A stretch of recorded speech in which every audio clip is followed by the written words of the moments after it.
Hello everyone, मेरा नाम PR Patil है। Welcome back to my channel. आज एक नए केस के साथ।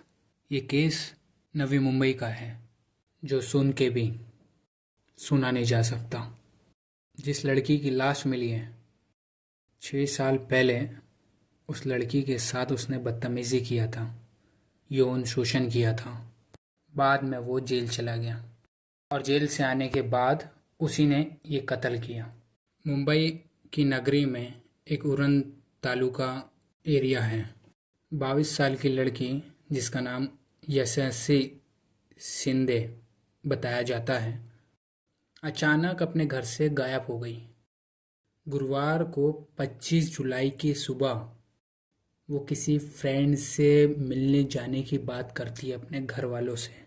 घर में बताकर निकली थी और शाम होने के बाद भी वो घर पर नहीं पहुंची।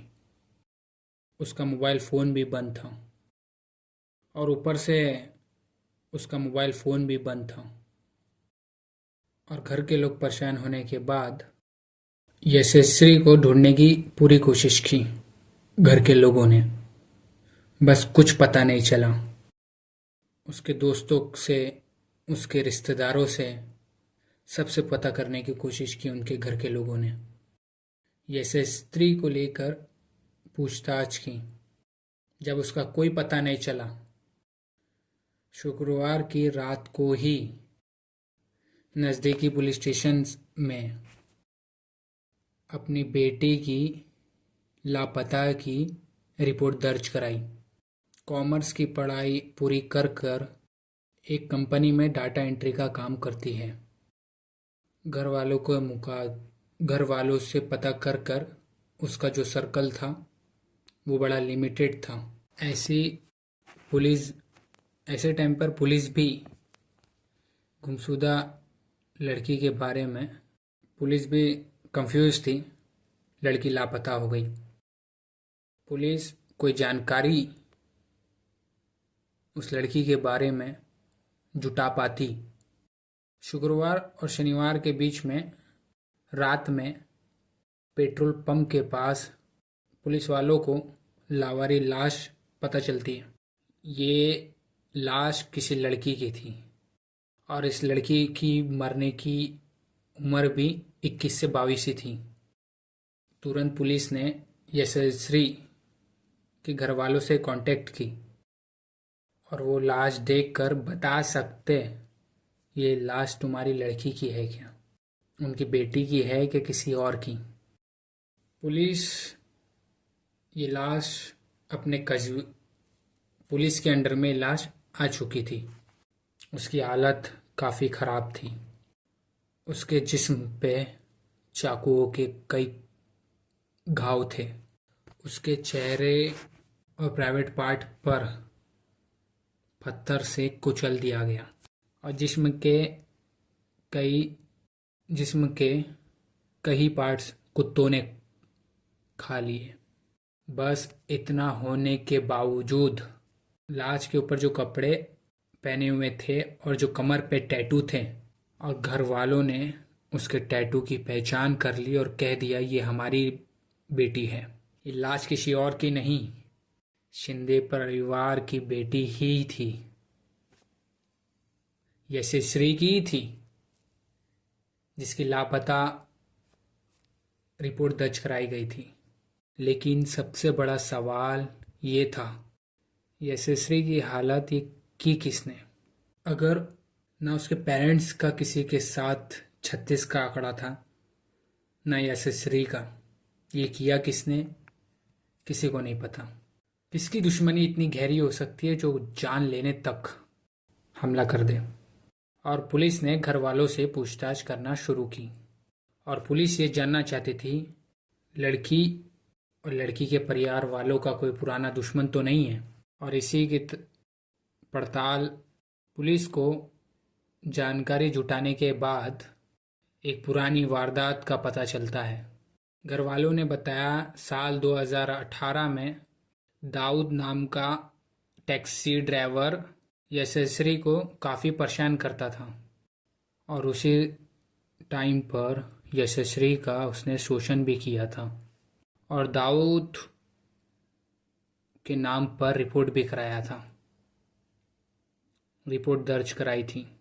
और दाऊद को पकड़कर पुलिस ने जेल में भी बंद कर दिया था और बाद में उसे जेल से रिहाई मिली और उन्हें शक है और इसके पीछे दाऊद का ही हाथ हो सकता है और पुलिस की पड़ताल शुरू हो गई। वो टैक्सी ड्राइवर को ढूंढने निकल गए। उसके घर वाले बताते हैं उसका नाम दाऊद शेख है।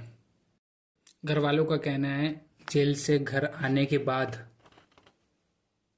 दाऊद फिर से यशस्वी के पीछे पड़ गया था और खुद के जेल जाने का बदला लेना चाहता था और उसी ने उनकी बेटी को फंसाया और मिलने बुलाया और बुलाकर उसकी हत्या कर दी।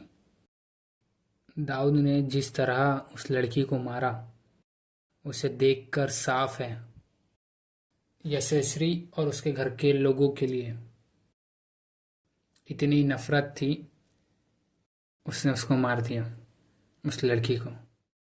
घर वाले कह रहे हैं उसे न्याय चाहिए, उस लड़की को, शिंदे, और ये ज़रूरी भी है। बस सोचने वाली बात यह है आज भी समाज ऐसा क्यों है, ये सब चीज़ सुधारा क्यों नहीं जा सकता। लोगों के अंदर इतनी मेंटेलिटी नहीं है हमें क्रिमिनल नहीं बनना है, हमें एक अच्छा इंसान बनना है। ये जागरूकता क्यों नहीं है, इन सवालों का जवाब कहीं और मिलता है। लोग धड़ धड़ क्यों मर रहे हैं कुछ नहीं बताया जा सकता। 25 जुलाई को वो अपने घर से निकल के अपने दोस्त के घर गई और दिन के 2 बजे उस दोस्त के घर से निकली, पूरन स्टेशन के पास मिलने पहुंची। हालांकि वो जिससे मिलने आई थी वो शख्स कौन था उसका पता चलने का है अभी। यशस्वी के घर के लोगों का कहना है वो दाऊद शेख ही है जिसने अटैक किया हमारी बेटी पर। दाऊद शेख ने ही उसकी हत्या की है, उसके घर के लोगों ने डिक्लेयर कर दिए हैं। पुलिस ने ये सब बातें रिकॉर्ड पर नहीं ली है। पुलिस के हाथ अभी तक कोई ठोस सबूत नहीं लगा है। पुलिस अभी साबित करने की है कि दाऊद शेख ने ही यशस्वी को मार गिराया है।